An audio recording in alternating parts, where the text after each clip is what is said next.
Mlosa Mashaka, kweli Yesu Kristu yabo, amen. Amen. Ya mfambisi lana ivulavule magako. Obantu bathi kabala bakuhlavela basukuma kwana. Uthe umhambisi lana uma umuntu ufuna ukucula la kuyatholakala. Sela utenda dala. Sifuna ukuzowenza kanjalo. Leswaku memoya yena itakota kwenda leswi endla kusona lokusechavelelekile. Lapho ukuthi umoya wethu uzokwenza lokujwayele ukukwenza uma sesiduduzekile. Sela utahlabela sesho. Sifuna nje uzohlabelela.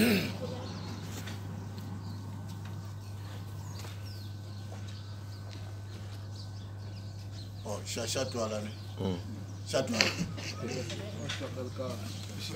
Oshtogalka. Kimsenin istiyogalka.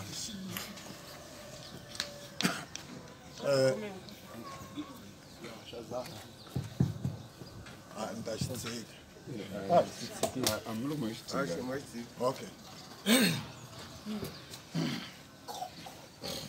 Elamsabeni kusimo, amsabeni kusimo, amsabeni kusimo, amsabeni kusimo, lamsabeni kusima mashaka ivulavula tane timbilu tababa.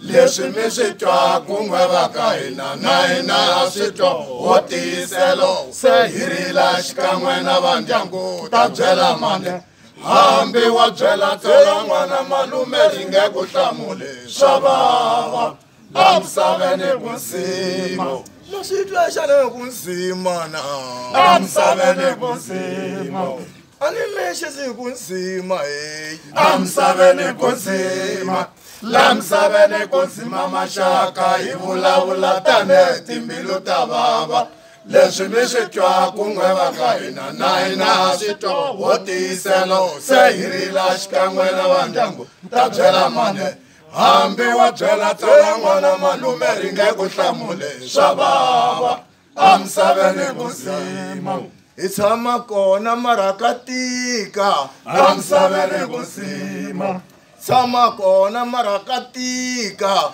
lamsaveni kunsima lamsaveni kunsima maxako hi vulavula tane timbilu ta vava leswi mi swi twa kun'we va ka hina na hina swi twa ho tiyiselo se hi rila xikan'we na va ndyangu ta byela mane hambi wa byela tsola n'wana malume ri nge ku hlamuli swa vava amsaveni kunsima